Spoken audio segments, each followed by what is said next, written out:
It's Brian Preston, the money guy.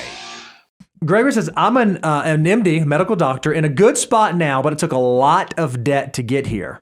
How much should I put in a 529 per month to make sure my child, who's due in August, will be in a better financial spot to pursue their dreams?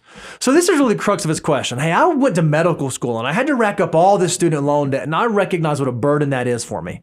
My child, in utero, about to be here, I want to set them up for better success.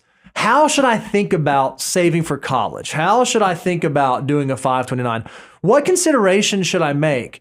I just think, Brian, we've worked with clients who've had babies. We've worked with clients who have now sent kids to college.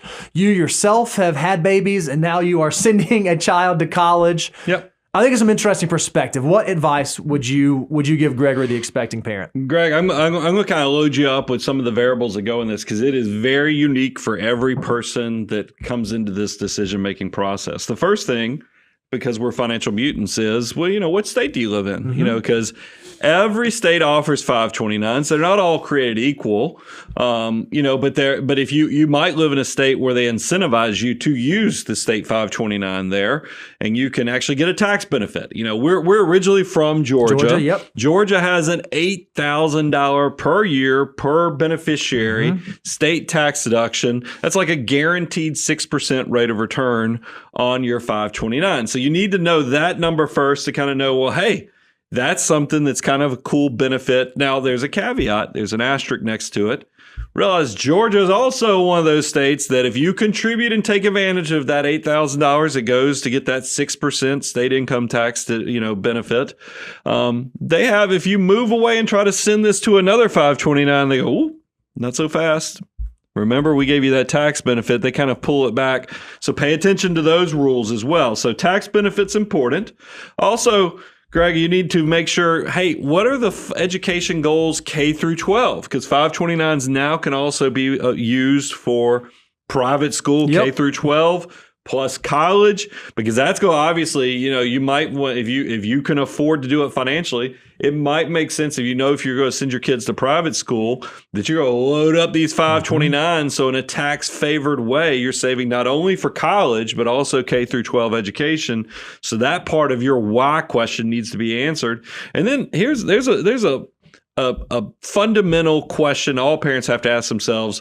How much participation do you want to have in the education? Because I have some parents, like one of my friends this weekend, we had a lot of, conversations because we do have kids that are seniors in high school, was like, I've sat my son down.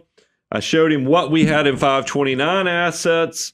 And I said, look, your decision on where you're going to school is going to be impacted by this, because you go to this community college that's, in the next super town over. Yeah. I think we got enough to cover it all. So you're going to come out of college with zero debt. If you go to the state university in college, you probably going to come out with, a little bit of student loan debt. If you go out of state to this college that you're considering, we can cover the first year, but years 2, 3, and 4, you're going to have to run student loan debt on it.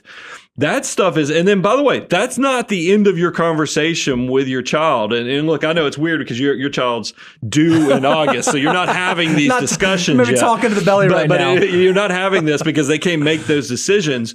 But you do need to, and this is important for Greg to understand, because I want you to be that parent that's also trying to teach your kids the critical thinking skills to figure things out. Because there's a reason, and I copied the whole Dave Ramsey thing where I made my daughter, or I requested or required her as part of the process. She paid for half of her car. Yep. And there's a reason I've also primed the pump where funded a custodial Roth when she started working by giving her a dollar for dollar match on what she contributed to that, because you're trying to create these young financial mutants that they kind of understand what the value of a dollar is.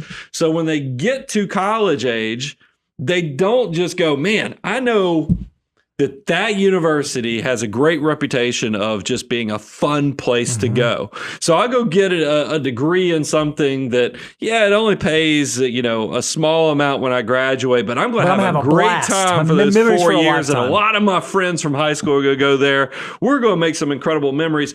realize these kids don't know what they're getting themselves into in the long term. So it's your job to go ahead and help them prepare. Now, I'm bringing it back to Greg because he's not saying, hey, I'm not trying to just do this. I'm trying to know what's the amount I need to start saving. I'm a financial mutant.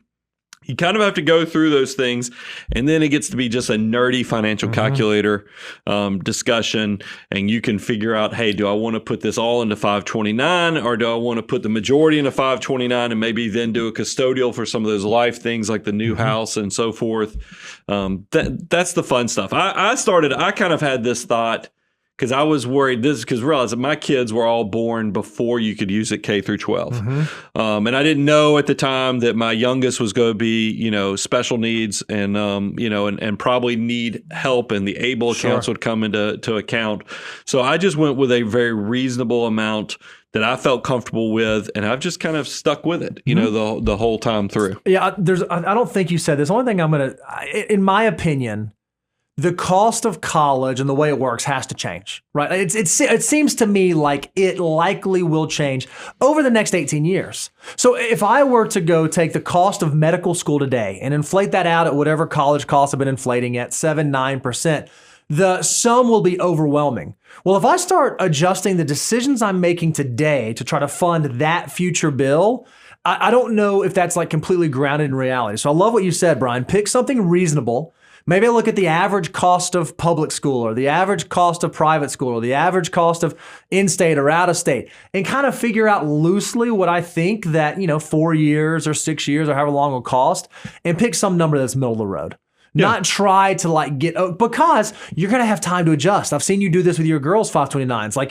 They hit age 5 and you're like, holy cow, market did well. Maybe I should adjust. And then they get to 10 and 15. You're going to have chances to make adjustments all along the way.